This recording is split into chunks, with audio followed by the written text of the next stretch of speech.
বন্ধু একটা একটা আবেগ।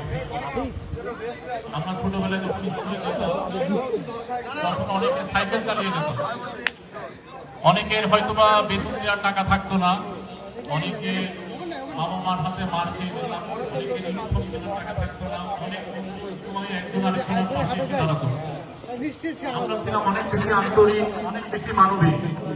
এমনও বন্ধু ছিল যে একজন আরেকজনকে হয়তোবা পাশে গিয়ে আরেকজনের পকেটে টাকা দিয়ে দিতাম, তুই টিফিনের টাকাটা খা। এই অভ্যাসটা আজ 25 বছর পরে এসেও আমাদের মধ্যে কিন্তু থেকে গেছে। আমাদের বন্ধুদের মধ্যে আমরা কিন্তু অনেক মানবিক।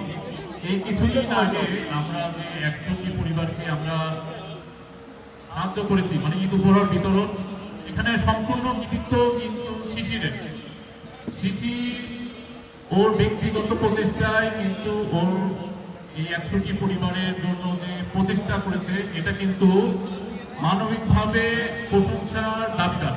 আমরা ওর করতালি দিই সবাই মিলে জোরে, কারণ ওর এই আন্তরিক চেষ্টার কারণেই কিন্তু আমরা 100 জন অসহায় দুস্থর হাতে খাবার তুলে দিতে পেরেছি। এটা কিন্তু আমাদের মূল লক্ষ্য। আমাদের লক্ষ্য কিন্তু কারোর ব্যক্তিগত না, আমাদের লক্ষ্য কিন্তু সামগ্রিক। 10-এর লাঠি 1-এর বোঝা।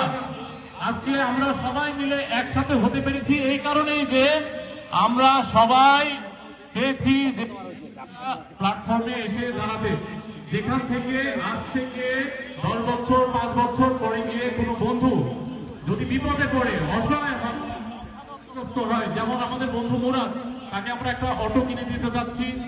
এমনকি এই ঈদেও ও দীর্ঘ 4 মাস থাইল্যান্ডের চিকিৎসাধীন রয়েছে, তার পরিবারের সাপোর্ট দেওয়ার জন্য আমাদের বন্ধু কনক যে আন্তরিক প্রচেষ্টা চালিয়েছে, এবং আরো অনেক নাম জানা বন্ধু চেষ্টা তা বলে শেষ করার মতো না।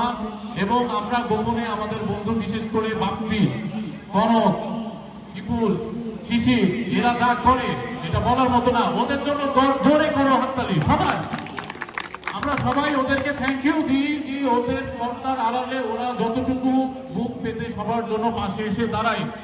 এমন হওয়া উচিত, কারণ আজকে চলে যাওয়ার সময় কালকে যদি কারোর পরিবারে কোনো সমস্যা হয়, সেজন্য কখনো নিজেকে একা না মনে করে, সেজন্য মনে করে আমরা একটা পরিবার, সেজন্য মনে করে যে আমরা এখানে সবাই আছি। আমার একটা বিপদ হলে আমার 100 জন ভাই আছে, আমি মারা গেলে আমার লাশ মাটি নিতে আমার টেনশন করতে হবে না, আমার ছেলের পড়াশোনা নিয়ে আমাকে টেনশন করতে হবে না, আমার বউ বাচ্চার খাওয়ানো টেনশন করতে হবে না।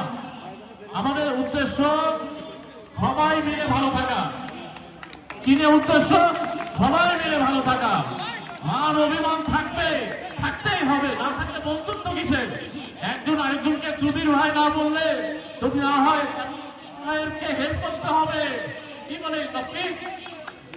কারণ এমনও বন্ধু আছে যে হয়তো মাসে 10,000 টাকা ইনকাম করে না, সে লজ্জায় বলতে পারে না, 42 বছর হয়ে গেছে, তার কোয়ালিফিকেশন নাই। আমাদের উচিত তাদের পাশে গিয়ে দাঁড়ানো। যাদের সচ্ছলতা রয়েছে তারা তো চেষ্টা করে, কিন্তু অনেকের সাথে সম্পৃক্ত না। কিন্তু আমাদের মনে করা উচিত যে এইটা যদি একটা বিল্ডিং হয়, তাহলে আমাদের প্রথমে একটা ফাউন্ডেশন করতে হবে, সেখানে একটা ফুটিং থাকতে হবে, স্ট্রাকচারাল ফাউন্ডেশন থাকতে হবে, তারপর আস্তে আস্তে লেভেল বাই লেভেল স্ট্রাকচার তৈরি করতে হবে। আমাদের সবার আগে তৈরি করতে হবে বন্ধুত্ব। সেই বন্ধুত্বটা হইতে হবে মনের থেকে, ত্যাগ করার মানসিকতা থাকতে হবে। আমার সাথে শিশিরের রাগারাগি হয়, কনকের হয়, গালাগালি হয়, আরো বন্ধুর সাথে হয়, কিন্তু এটা মনের থেকে হয় না। কারণ আমরা বিশ্বাস করি যে বন্ধুত্ব হলো আত্মার। আমাদের বন্ধু বিকাশ চলে গেছে, কিন্তু আমরা আজও তাকে মনে করি, এটাই আমাদের ভালোবাসা। এবং এই ভালোবাসা থাকুক সবার অন্তরে। যারা কোনো কিছু বলতে কুণ্ঠাবোধ করে, দ্বিধাবোধ করে যে আমি এটা বলতে লজ্জা পাই, বলতে পারছি না, গোপনে কাউকে বলুক। আমরা যে কোনো মুহূর্তে যে কারোর বিপদে